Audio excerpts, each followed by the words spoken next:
This is a message from your guides reading for the Andromedan star being.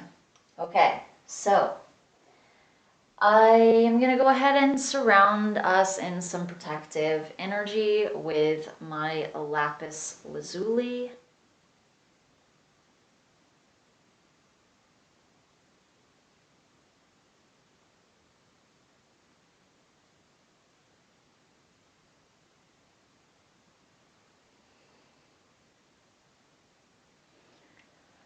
Okay.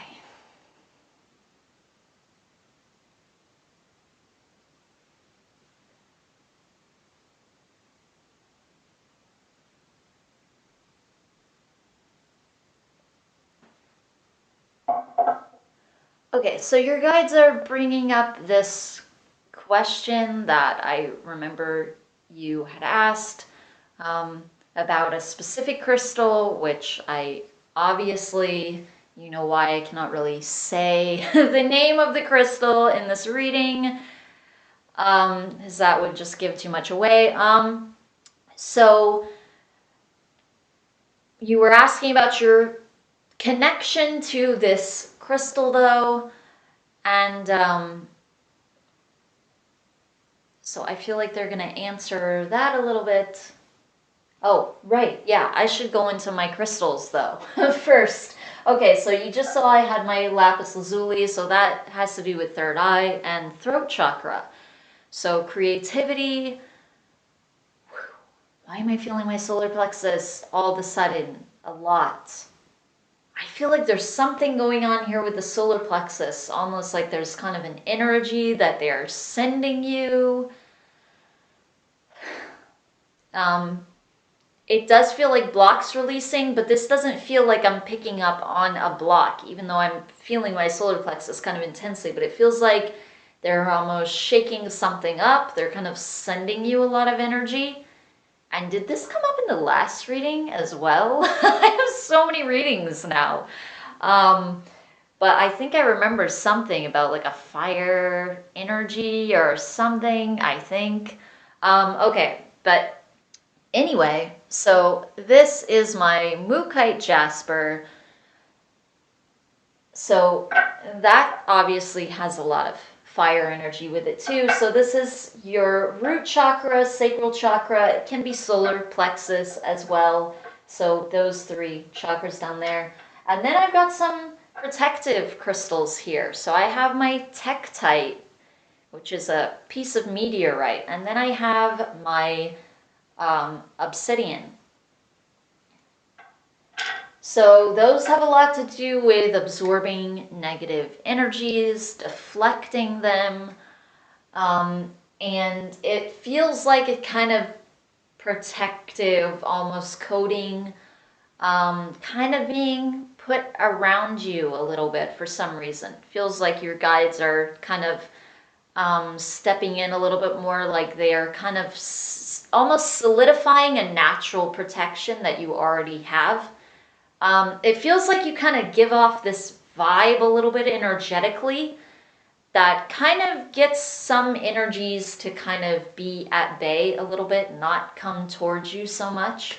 It feels like a kind of natural defense mechanism in your aura, in your auric field, which feels like definitely a positive thing, a good thing. I feel like somehow that is connected to this almost mermaid kind of energy. Okay, so I'll keep going with that in a second. So I have one more here. So this is a rune called Gibo, and this rune is actually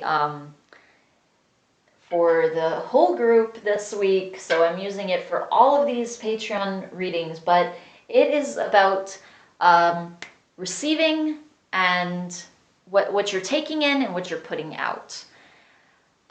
So receiving and also manifesting.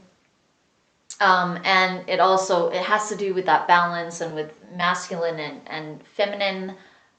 There's something coming in about grounding as well. They're talking about a higher energy and a grounded energy, and that you need both of those to manifest what you would want physically. So in other words, you're connecting to a higher energy, and that's almost like bringing your purpose through. So that's like a divine feminine kind of thing. You're tuning into your guidance, you're tuning into your inner self, your intuition.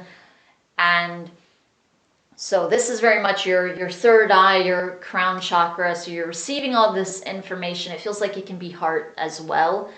And then it's manifesting, it's being grounded down into the physical, which is where the masculine energy comes in. So they're also referring to this as a kind of balance. So that's more that's more for your reading specifically, even though Gibo, like I said, was something that I ended up pulling for the whole group this week.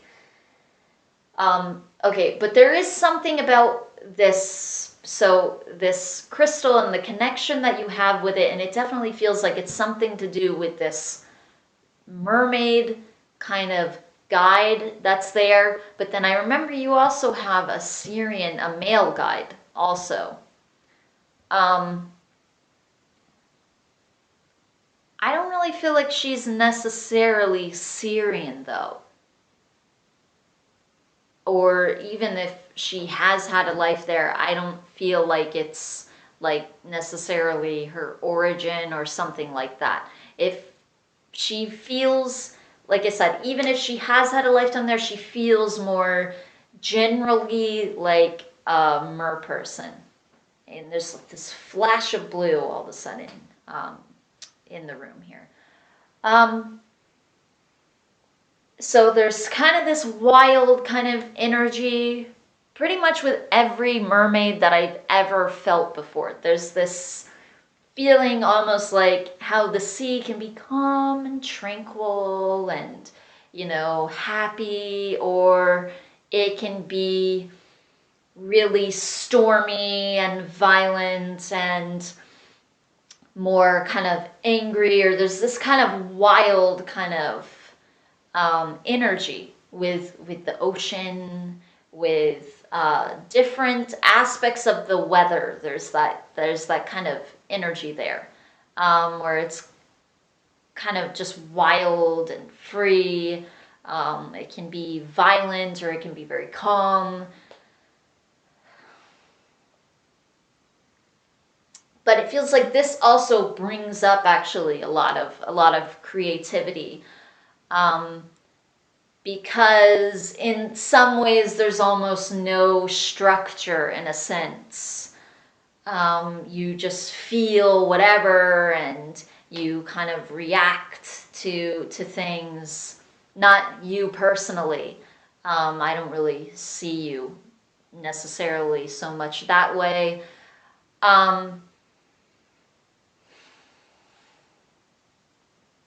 But that's this kind of mer kind of energy or kind of temperament in a sense.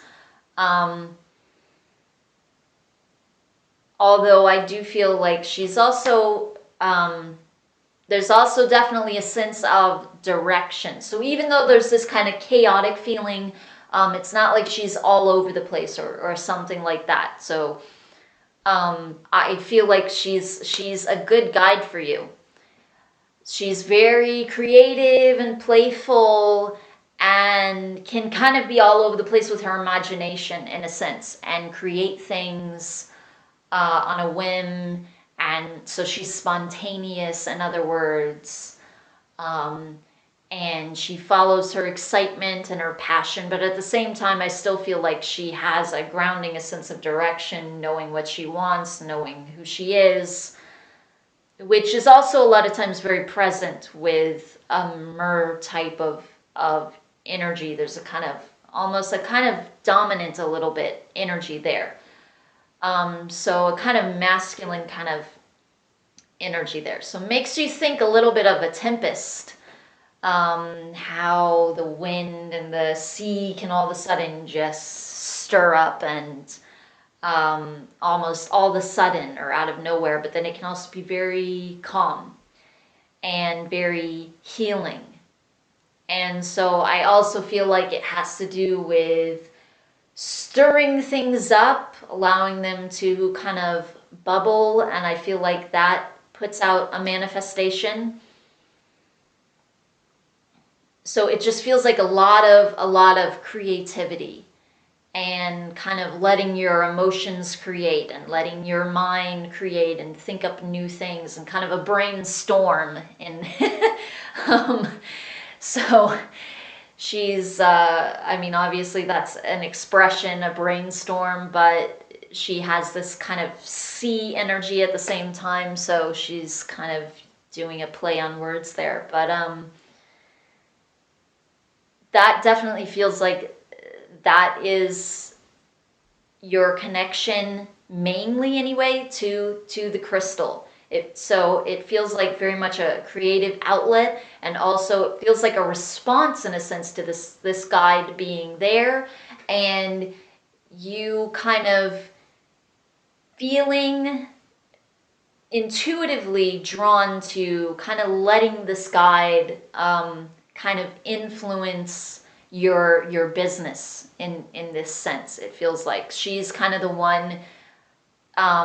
It's like you have different guides who are kind of in charge of different things. She kind of feels like that one.